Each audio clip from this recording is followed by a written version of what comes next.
The decision by the Trump administration brings with it not only political and security concerns, but many legal questions as well. Mainly, does the embassy move mean the United States now recognizes Jerusalem as being under Israeli sovereignty? To discuss this further, we're joined by attorney and media analyst at honestreporting.com, Daniel Pomerantz, and still in studio with Mike Wagenheim, our diplomatic correspondent.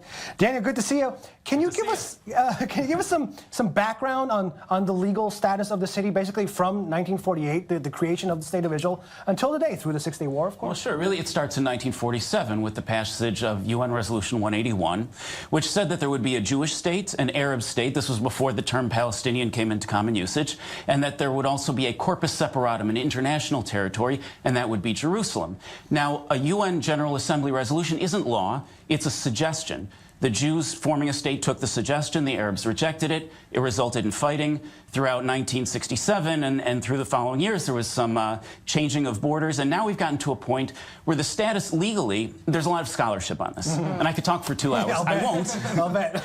But I'll tell you something I tell all my clients, and when I was in private practice, and I tell all my students now, which is that there's a difference between law and reality. And whatever the law says, and there's a lot of scholarship on both sides, you can't have real stability until on the ground, the parties involved, not just in Israel, but in any territory dispute, that the parties involved come to an agreement. All right, Mike, we'll get you to weigh in here, and of course, add to this if you'd like, Dan. What does this embassy move achieve then, if we're looking at the legal thing, other than making a symbolic expression?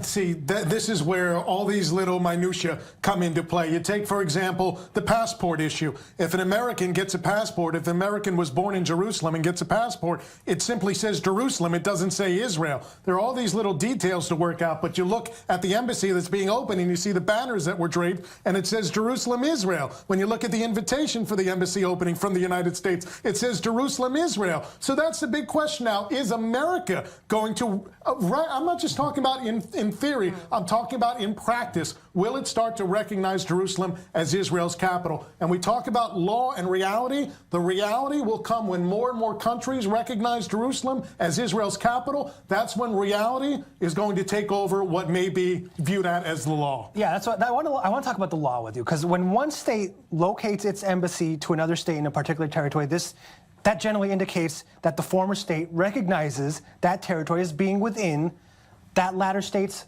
sovereignty. So does this mean, Daniel, that the U.S. believes Jerusalem is under Israeli sovereignty? You know, it's an interesting point. A lot of people don't know this. There's actually nothing in international law that requires your capital to be inside your country. And there are a number of capitals in the world that are in situations that are ambiguous or even have occupation-type situations. Cyprus is one example. During the Cold War, the status of Berlin as the de jure capital of West Germany. A number of examples like this. So the question is, what is the reality in this situation? Now, this does open an interesting possibility. Whatever the final status of Jerusalem is, it will require creative solutions. If a capital doesn't have to be inside of a country, it's possible that a Palestinian capital doesn't necessarily have to be inside of a Palestinian state. I don't know that the parties would agree to it, but it's one more creative solution, and I like it when the law opens more solutions rather than closing them off. Right. But the answer is that what the United States is doing with the embassy does not necessarily reflect a position on the status of sovereign borders until the president actually orders the State Department to take action in that direction. Is it, though, that ultimately the United Nations that determines the final status of Jerusalem? Well, actually, there's only one way in which a United Nations resolution can be international law, and that is when it's passed under Chapter 6, which is the Security Council, and not even all Security Council acts, but only very specific ones, like the Iraqi invasion of Kuwait was a Chapter 6 resolution.